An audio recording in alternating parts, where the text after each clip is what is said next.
What is up, everybody? We're back again with another quick build log update. This is actually going to be the last build log update for 2012. I'm going to do another one once it gets all the parts installed and I first boot up the system. I'll probably do another one in between that, so watch out for that. But as of now, I do have some parts coming in. I have some last minute parts for the water cooling loop. I also have my EVGA 750 gold power supply coming in and my OCZ vector. I got the 128 gig variation for $160, which was the price with the shipping from Newegg. So as a quick overview of my loop, this is once again just a quick build log update. I've actually finally done the final stuff for it. What I will be doing is it'll go from the front reservoir. It will go front res right into the compression fitting right there with the extender on it. Down from there through the T-block and by the drainage loop, which has my bits power fitting in it. It'll go through there into my MPC35X, up through here into my SwiftTech Komodo. In this side there will be actually a bits or a monsoon temperature fitting, which I actually will talk about here in a minute, and that'll get routed down there. The cable will.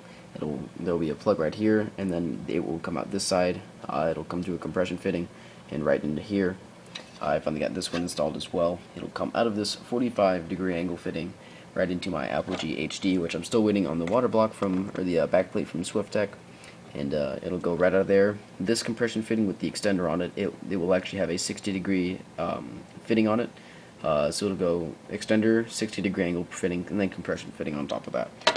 So it'll go around there, up into the right side of here. There'll also be a temperature probe up here, just in front of this one. You can see the temperature fitting will be right up here, and the what liquid will come in here, and then it'll come out the other side and down into the 90-degree angle Enzotech fitting into the front res. So a couple quick updates on parts that have been going out as well. I got my temperature sensor like probes sent out, and I have those being modified along with the thermometers that I sent out as well. Those are already at Frozen CPU.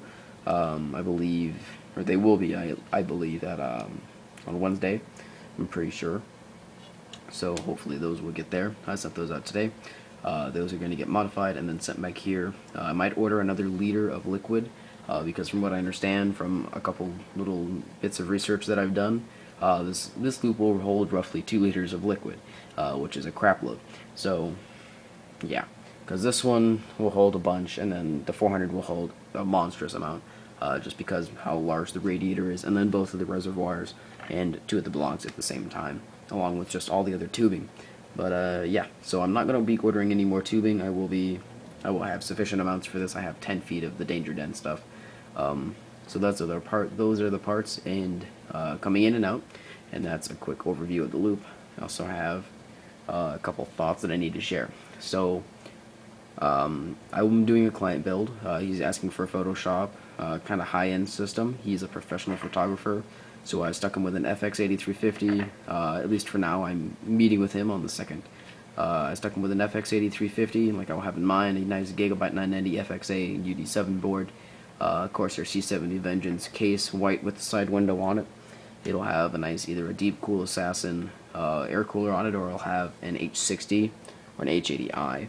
It'll have a nice MSI 7950, not a 7970. I couldn't fit that in the budget.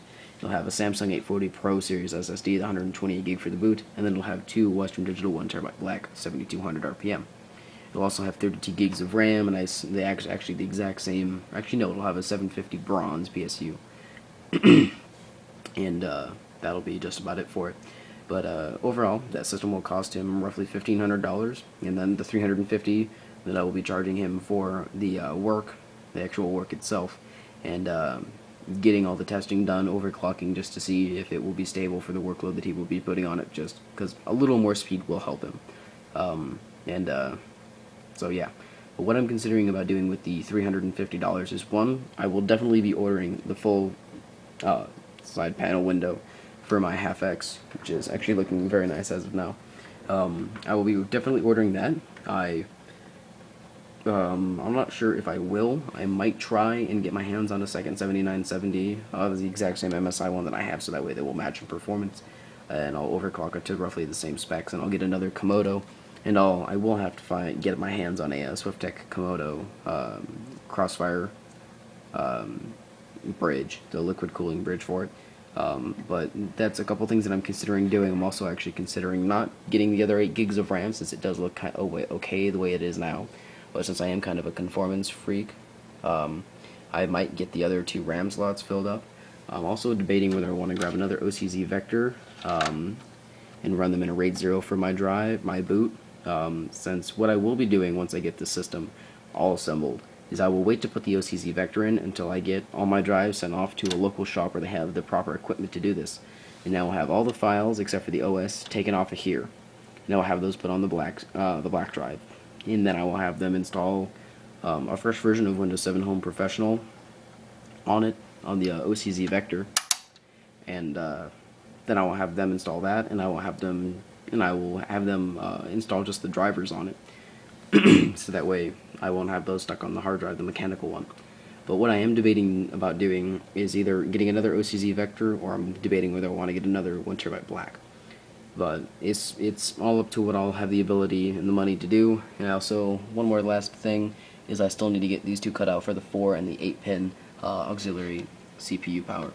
I'm also thinking about getting another 120mm Bitfinex Spectre PWM red LED fan for this. But I am concerned about space constraints because of this fitting here and the fan poking out too far. But that's just a concern of mine. I might not go for it. I'm also thinking about going for a push-pull for the top.